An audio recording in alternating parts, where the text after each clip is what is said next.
I also represent medical engineering diagnostics lab, which is basically an IT-supported project and it comes under the Center for Artificial Intelligence.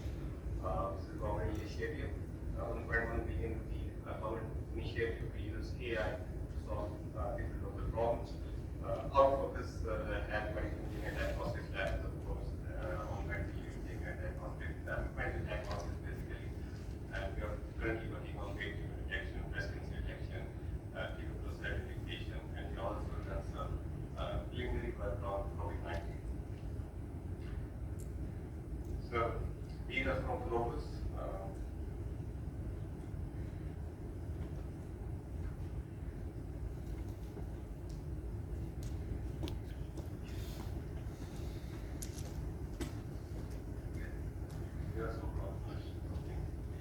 So we started working, we were kind of first a few hours about my Center for Artificial Intelligence. So it was basically approved in 2018, and it's a consortium of 6 universities comprising of NED, UET, UET Lahore, University of Punjab, NUS, CUI, and UET Peshawar. We also have the privilege of having Thomas Kumar from UET Peshawar as well, who is also working on healthcare aspect, healthcare from the AI perspective. So under the NCL, we are working on so many different aspects using AI for so many different aspects such as medical diagnosis that we are doing, robotics, technology, safety, healthcare, and mining. And here are some of the objectives. The aim is to build a local AI HR that can basically do projects that can contribute towards the economy of the country and also help build the relevant resources, both HR and equipment, that can be helpful in building basic infrastructure for AI-based technology. So we also it's also part of our APIs to find some startups. We have to it's not part of APIs to train people at graduate level to start them as PhD in AI programs. We have as part of our KPIs to generate research, industrial funding, and to go industrial and training workshops. So medical engineering and diagnostics lab, that's what I represent, of whom I am the PI, principal investigator. It's basically located at COMSTECH University, Islamabad. And we are currently, the thematic area, as the name implies, is medical diagnosis itself. And for that, we are using different modalities. For instance, for brain tumor detection, we are using 3D brain MRIs. For breast cancer detection, we have already used mammograms, and now we are working on using histopathology slides, which are basically the biopsy slides. And for tuberculosis identification, which is one of the crucial problems Pakistan is facing at the moment. And for TB detection, we have used chest X-rays mostly. And for COVID-19 identification, we have basically looked at both chest X-rays and CT scans. So this is just a glimpse of our team. So it's not a small team, it's a big team. Relatively big team, I won't say it's huge. It's a big team, so we have different level of economic interest, starting from research associates, research assistants. We have a number of PhD students, and we have a number of MS student positions as well. So we have made quite a few achievements. We just started in April 2019, so it's not a long time, but still we have been able to produce 5 MS students, 4 PhD students are working with us, and we are going to hire more. We have also provided internships to 25 different students. We have active social media presence, and we already have 3 products in the case of that. And these products are basically related to medical diagnosis. This is some of the research work published with widely of interest to researchers here. Recently, we also we also got our algorithms for brain tumor survival prediction task. We got third ranked internationally in a prestigious Mikhail Press 2020 challenge. So it's an international challenge where schools such as Harvard Medical School, teams from Lenovo, teams from Imperial College London, so one of those big names that we all aspire to become, they all participate in. And in the survival, they have three different tasks. One is the segmentation task, the other one is the survival task, and the third one is the uncertainty task, which is a new task. So there are three different tasks where people from all over the world they participate, they send their, they basically run their algorithms on the test implementation data sets and evaluate the performance.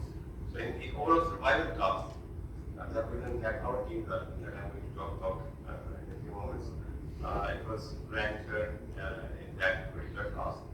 So that's a big achievement. So this is just a snapshot of different teams, so we can see big names like Power Medical School.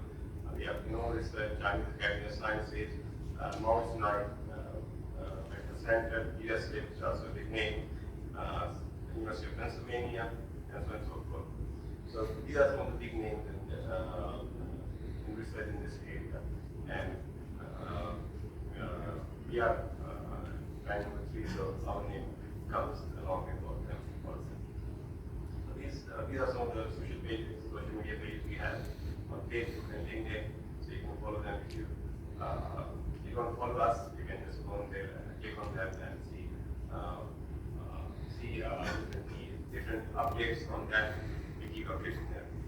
So now coming to brain tumor, the main title of this talk, which is basically brain tumor detection, segmentation, and survival prediction. The task, the algorithm that we developed and that was ranked in the Mikai PRESS 2020 challenge. So as the name implies, we are working on brain tumor detection and segmentation. So segmentation, as most of you must know, is basically pixel-wise classification. So whatever data we have, so rather than classifying the whole image, we classify each and every pixel in the image. In this case, we have 3D MRIs, so rather than having pixels, we have voxels, 3D voxels, and there are few number of them. So each patient has 4 different MRI modalities. I'm not going to go too much into those details, but for each patient, we have like there are 155 slices that constitute a volume, and there's 4 such volumes for each patient. And each of the images, for each of the slices is like 240 cross 240, and there are 155 slices in a volume. So each volume, there are 4 volumes per patient. You should keep that in mind. And in each volume, there are like more than 3 million voxels. So you can just imagine how much data is there that we have to classify. Now, one of the problems with medical imaging is, especially when it comes to tumor detection, is that tumors are not probably very large, they're very small. So the kind of anomalies, they don't occur like this brain tumor, so it's not like the whole brain is tumors. So there's only a slight, minute portion of the brain that has got tumor cells growing in it. So it becomes a kind of anomaly. And that poses a big challenge when it comes to classification, because as you all know, classifiers, they need, if you have 2 different classes, for instance, benign and malignant tumors, you need to provide balanced data for both the classes so that it can learn pattern of both the classes and perform good on the test data. But this huge lack of numerous pixels, voxels within the data, and that was on problems. So, but we are working on 3D images, 3D volumes. That causes even more problems because mainly because of the lack of hardware resources that we normally have in countries like Pakistan. So we don't have really state-of-the-art machines. So we have to rely sometimes on cloud services such as Google Colab, which are not very effective in the sense that they are not their sole users. So they have to cater to all these different users, and they have to distribute their services to all these different users. They are not dedicated services.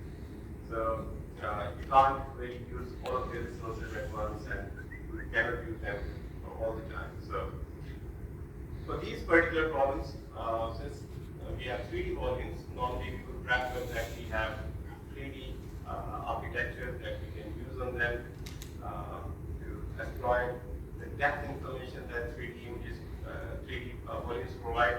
But due to hardware resources, we sometimes cannot do that, especially for large data sets.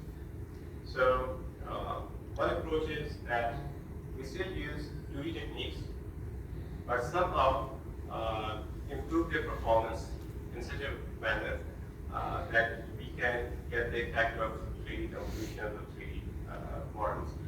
So 3D models, when you apply 3D models or 3D data, you obviously are able to exploit the depth information that is in the 3D volumes.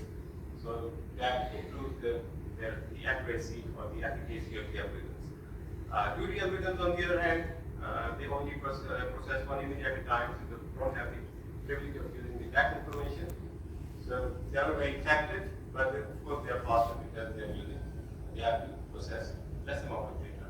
3D within 3D architectures, 3D networks, they have to work on one lot more data, so they are relatively slow, so they take much more time, and that poses its own problems. So they make use of depth information that increases their efficacy, but then if we want to hyper-tune the parameters, it causes a problem because we cannot, to hyper-tune the parameters, we have to keep repeating the experiments with different parameter values. There is a big problem in the case of 3D architecture networks because it can take too much time, so you don't have enough time to keep repeating them with different hyperparameter values. But that is the luxury we have with 2D algorithms. So 2D algorithms basically they take less amount of time, so we can run a whole lot of those experiments and we can better tune the hyperparameters. So here in this case, given all this, what we have tried to do is to use the advantages, to take the advantages of both the approaches, make an ensemble of them, so we get the 3D, the advantage of using 3D techniques, which exploit depth information. We exploit the advantages of 2D techniques, which are faster, and what we have shown is that this ensemble approach is as effective as using 3D architectures on their own. Apart from that, since the main task was not just segmentation, obviously survival of the patient or prognosis, which is basically how many of the patients they survive after 5 years of their diagnosis, that's prognosis. And in the case of brain tumors, you might know that prognosis is normally very poor. So it's one of the big challenges to identify how long the patient will survive after diagnosis, because the doctors normally what they do is they lay out their plans, their treatment plans, their surgery plans according to how long the patient may survive. So if the patient may survive for a long time, so they can go very slow on the patient. But if the prognosis is not very good, then they have to be very quick. So whatever plan they have, whether they have to go for chemotherapy, whether they go for radiation therapy, or whether they go for surgery, or whatever plan they have to be very quick. So prognosis, so survival prediction in this case, in the case of brain tumor, is a very important task. So that's what we have focused on. But survival prediction is only as good as segmentation. So if we have inventor in the world in survival prediction, obviously it means that our segmentation was also good enough. So as I've already talked a bit about 3D unit models. 3D unit models are basically they are recently used a lot for segmentation, and I talked about 3D network architectures, 3D unit models. They exploit the depth information, so they are more effective. But they also face the problem of class imbalance, which I have already talked about, because tumors are normally anomalies. So only around 1 to 2% of the voxels in a particular volume would be tumorous if the patient is suffering from cancer. And the rest of the 98% to 99% of the voxels are only background voxels. So they do not provide any information regarding the tumor itself. So there's a huge class imbalance. And obviously, as I talked earlier, 3D unit models, they have very high innovation cost. So class imbalance has been tackled and using so many different ways. For instance, we use different loss functions to deal with them, but I'm not going to talk about them because that will be beyond the scope of this particular talk. We're talking about hyperparameters, hyperlinear parameters that you can see. And as we already discussed, 2D units have clear parameters, so it takes much less time to train them. So as I talked earlier, we make an ensemble of them. So we use both the 3D architecture and we use the 2D architecture to take advantage of both. For the 3D architecture, we use the DMF, which is Dynamic Multi-Fiber Network, which was proposed in 2018 by Tenneco. And this is a very lightweight model, lightweight 3D model. It's only around, I think, 3.6 million parameters, which is very low on Earth when it comes to deep learning. So they have been very effective in terms of computational cost, because there are very few parameters to tune in the first place.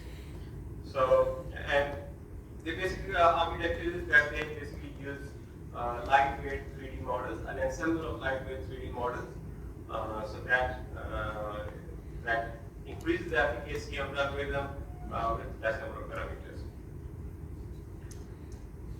So this is our 2D unit, and we assemble it with 3D DMF net, which I talked about, which is a lightweight 3D architecture. And using this ensemble, we perform segmentation. So that's the first part. So as I said earlier, it must be good because survival prediction is only as good as segmentation. So it can only be good if segmentation is good. So it must be technical. We haven't evaluated it on its own. But once we segmented the images, now we have to perform the overall survival prediction task. And for that, we took different features. We took the age of the patients, because obviously survival depends on age. So it's doing tumor, for instance, occurs in kids up to age 15. The 5-year prognosis is like 75–76%. In patients who are older than say 40 years of age, the survival is up to 71%.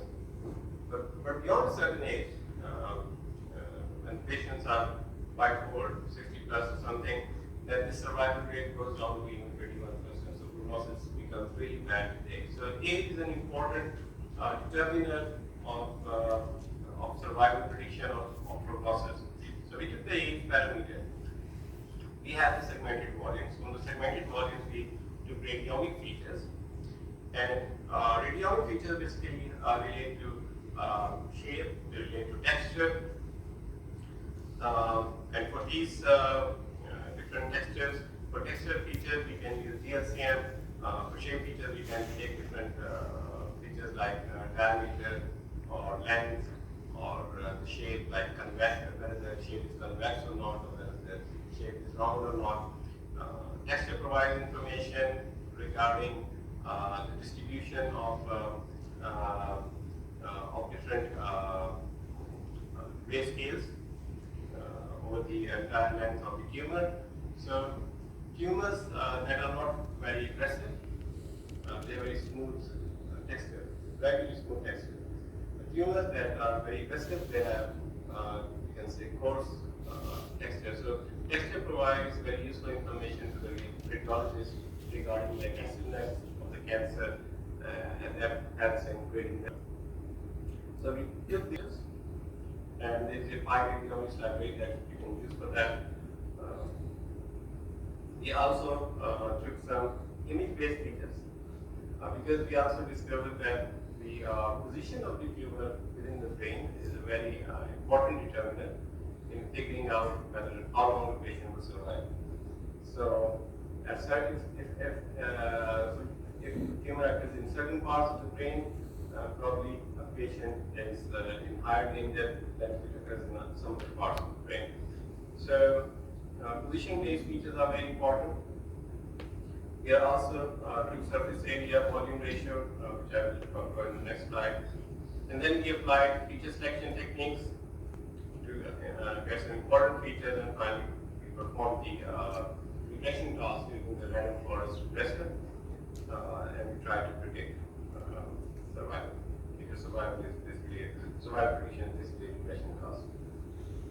So image-based features that we tried to extract, include volume of the segmented brain. So we segmented the tumor out of the brain, then we superimposed it on the brain, and from that we tried to we took the volume of the segmented region of that brain, right? So that basically the tumorous part. So we took the volume of that, and then we took the surface area of the entire brain, and then we took their ratios. Obviously, the bigger the tumor, the more dangerous it is. And then we also took different position features, for instance, position of the whole tumor center. So wherever the tumor is, we took the we figured out where it is centered, and we took that information. We took the position of the enhancing tumor. And now enhancing tumor is a bit tricky because, as I told you earlier, the tumor itself is an anomaly because only 1% of the pixels are voxels are basically tumorous in any brain MRI, and that's only when the patient is suffering from cancer. But in the case that is even further true for enhancing tumor, because occurrence of enhancing tumor is even lesser than other types of tumors, and their occurrence is even lower in the case of lower grade gliomas. So they have high grade gliomas, they have more aggressive tumors, and then they have lower grade gliomas, they have less aggressive tumors, and enhancing tumor occurs even less in lower grade gliomas. Now the data set that we worked on had both lower grade glioma images and volumes and high grade glioma images. And there was no prior information we had regarding which particular patient, which particular patient was a low-grade glioma patient, or which particular patient was a high-grade glioma patient. It was a mixture of all the images. So we have to take care of the such kind of anomalies such as enhancing tumor. And then we also took the relevant location of the whole tumor center to brain center to figure out the relative position of the tumor within the brain, because we think that information is very important. So for extraction of radiomic features, we took a Gaussian Blocking filter, which you might know is used for smoothing. We also extracted intensity-based features, shape-based features, and texture-based features, and there were like 14 different shape-based features, for instance, tumor volume, surface area, 2D and 3D diameters. There were 19 first-order statistical features such as mean, median, variance. These are all first-order statistical features, and then we also calculated the texture features using DLCM. And these are some of our results that we got. I'm not comparing them with other people because in this particular task, we only the results are not out for the rest of the algorithms. We only know our own results because that's how they share the results. They haven't put them because published papers have not been published yet, so we don't have any information regarding other algorithms that perform well on these tasks. But I'm only going to talk about our results, but we can still infer some useful information from them. For instance, if you look at the chi-scores or sensitivities, we can see that the mean sensitivity in the case of ET, which is enhancing tumor, WT, which is a whole tumor, and TC, which is a tumor core, the mean sensitivity values are 0.86, 0.87, 0.82, which are pretty good. Because as you know, even for if you perform PCR testing for COVID-19, the sensitivity is no more than 70.7. So these sensitivity values are reasonably good. But if you look at the, so that's for the mean row, but if you look at the row for the median values, values, sensitivity values are even better. So for enhancing tumor, which is kind of it's very enormous, as I said, because it occurs very less request, especially in the case of low-grade glioma. It's very difficult to detect that. Sensitivity, the median value for sensitivity for enhancing tumor is 0.93, so which is really good.